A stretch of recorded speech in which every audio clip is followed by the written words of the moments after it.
Ladies and gentlemen, boys and girls, welcome to another Mr. Doctor 513 Doctor Who DVD review.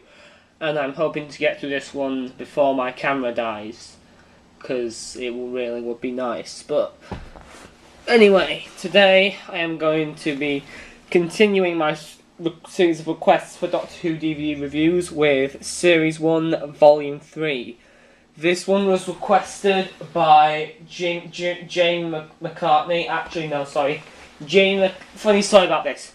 Jamie McCartney asked me to review The Empty Child, the episode, and I thought, you know what, I don't do episode reviews, at least not at the minute, so I just thought I'll do a DVD review on Series 1 Volume 3, but thank you anyway for the request, Jamie McCartney. You'll get to hear my full opinion on this story in this video on The Empty Child and Dr. Dancers.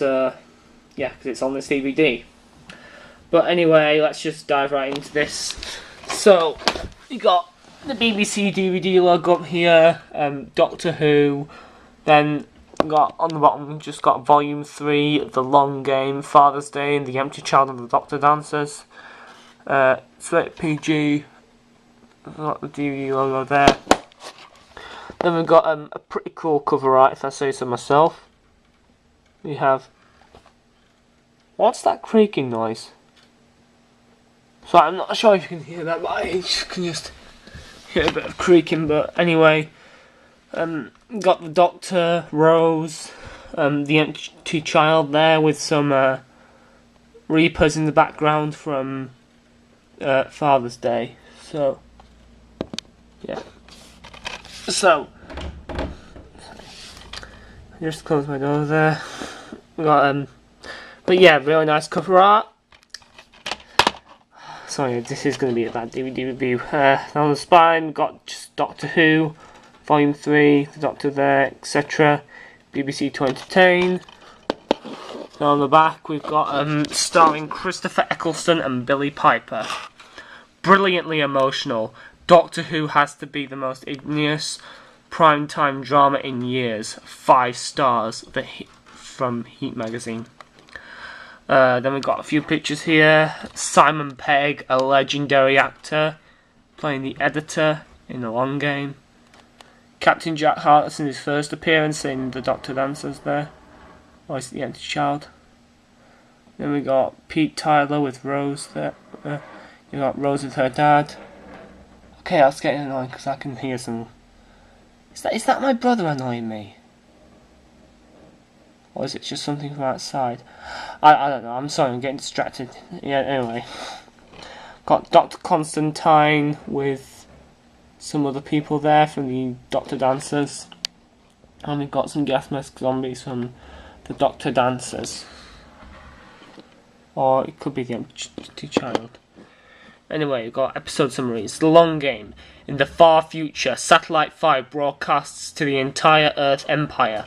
Nothing escapes the eye of the sinister editor, and the Doctor suspects mankind is being manipulated. But just who is the editor working for? And does Adam have what it takes to become the Time Lord's companion? Father's Day. The Doctor and Rose return to 1987 and the scene of her father's tragic accident. But when she interferes in the course of events, the monstrous Reapers are unleashed upon the world, and the wedding day turns into a massacre. Even the Doctor is powerless, and as the human race is devoured. The Empty Child, London, 1941, not 81. At the height of the Blitz, the army guards in the mysterious cylinder and the homeless children living on bomb sites are terrorized by an unearthly child. Reference there. Rose meets the dashing Jack Harkness and wonders if she has found a hero who is even better than the Doctor. The Doctor Dancers. In the second part of the Empty Child story, the child's plague spreads throughout wartime London with its zombie army on the march. The Doctor and Rose form an alliance with Captain Jack, but find themselves trapped in the abandoned hospital. The aunt survives at the bomb site, but time is running out. Written by Russell T Davies, Paul Cornell and Stephen Moffat. directed by Brian Grant, Joe Aaron, and James Hawes. Produced by Phil Collinson. Executive producers Russell T Davies, Julie Gardner, and Mal Young. Then we've got some boring information there that no one cares about. Then inside we've just got the main link to the DVD. Chapter points there. And just got the disc for Series 1 Volume 3, which is the same as the sorry, it's just the same as the DVD cover. That's what it looks like on the inside. Okay, so Doctor Who Volume 3, or Series 1 Volume 3, whatever. The DVD just says Volume 3, but I call it Series 1 Volume 3 because, well, there would be other series and the revised series later after this. So, Doctor Who Series 1 Volume 3. What do I think of the stories on this DVD? Well, first of all, first things first. The long game is crap. It's bad, it's bad, it's bad. It's really, really silly and comedic. Simon Pegg is the only redeeming quality that this story has. It's not the worst Doctor Who story that I've ever seen, but that's only because Simon Pegg gives a great performance as the editor, and he really is a truly fantastic actor. I mean, Spaced, the Blood and Ice Cream trilogy, Run Fat Boy Run. It's just, he is a really, really good actor, and I love seeing him on screen, both in film and it's nice to see him appear in Doctor Who. Just a shame he had to appear in a not really that good story written by Russell T Davies. I mean, it's nice to see how the human race would look in the future, like with aliens and stuff like that. But wasn't that already kind of... Wait, no, never mind. I'm not going to say it was already done in the end of the world, because that was after... That was just like after... That there were no humans in that apart from Rose and maybe Cassandra. But still, it's pretty silly. It's not that very good. It's pretty crap. It's not the worst story in the world. I'd probably give it a 4 out of 10. Father's Day is a bloody brilliant story written by Paul Cornell, one of the greatest Doctor Who writers of all time, and it's a shame he hasn't written more stories actually, because he also wrote the brilliant, brilliant Human Nature and the Family of Blood, which was for Series 3 for David Tennant, which was a fantastic story. It's a shame he hasn't written anything for Matt Smith, but I've got my fingers crossed that he'll return for Capaldi, though doubtful. So, yeah. Paul Cornell has written a brilliant story for Christopher Eccleston's series as a Doctor. And it's honestly just really good. I'm not gonna lie, it's fantastic. I'm not even gonna go into detail about how good it is. You actually have to see the story to see how good it is. Really, it's fantastic.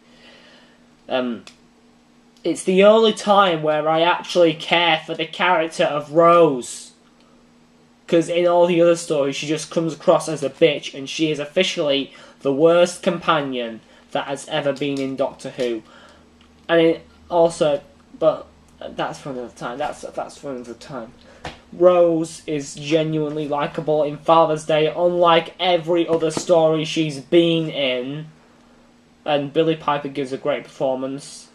And Sean Dingwall was perfectly cast as Pete Tyler, Rose's dad. He generally comes across as a caring father who, looks like he knows what he's doing the right thing. So, yeah. So I give a 10 out of 10 to Father's Day, because I can't really find anything wrong with it, to be honest. The Empty Child and the Doctor Dancers, and now, unless you count the Curse of the Fatal Death, which was just a comic relief special, nothing too awesome. I mean, it was entertaining. But unless you count that, this is Stephen Moffat's first ever Doctor Who script. This was his first proper story for the show. And you know what? It was a brilliant debut. The Empty Child and the Doctor Dancers is genuinely a genuinely scary story, to be honest. I mean, a lot of people I know said it scarred them for life. Haha, too bad for them. But it's pretty chilling and scary, right up there with the likes of Horror, Fang Rock, and Blink in terms of like just atmospheric and creepy. I mean, Horror, Fang Rock wasn't really creepy so much as it was atmospheric, but still, it was pretty good. But that's for another time if someone requests me to review Horror, Fang Rock. The Empty Child and Doctor Dancers is a truly great story. With the debut of Captain Jack Harkness, one of the greatest companions in the history of Doctor Who, and the only new series companion that deserves to return. Why hasn't Stephen Moffat brought him back yet? I mean, I know Torchwood has pretty much gone into limbo, so, I mean, after Miracle Day, so the only way we may be able to see Captain Jack now is through Doctor Who. And the Moth has not brought him back for the Matt Smith era. So I think it'll be a miracle if we see him during the Capaldi era. Hopeful, but not... Well, I mean, fingers crossed, but not hopeful. But anyway, all ranting about Captain Jack aside, The Empty Child and Doctor Dancers is a great story, and I definitely must see for all Whovians. Moffat's debut, and there's a nice little nod to the classic series whenever the Doctor thinks he's going to meet his first self, or his future self, or whatever, just another Doctor. But actually it's a human, Dr. Constantine, so... Yeah, Christopher Eccleston is also a fantastic Doctor as well. He's the best of the new series so far, unless Capaldi tops him. So yeah, that's my review of Series 1 Volume 3. Overall, if you're not bothered for special features, I definitely recommend getting this set because it has one crap story on it and two brilliant stories, despite the one crap story on it. But if you are looking for special features, just get Doctor Who the complete first series, because this has no special features on it, so if you're looking for that kind of thing, just get a complete first series. But if you're looking just for a cheap way to get a few good episodes, and maybe one naff, and if you don't mind just one naff one, definitely get this DVD. I'd probably give it an 8 out of 10, maybe 7. I'm going to give it an 8 out of 10 for the stories, because there's no special features on it. So that's really going to be that for now, guys. This is Mr. Doctor 2013 saying word out. Next time I shall be reviewing the Twin Dilemma.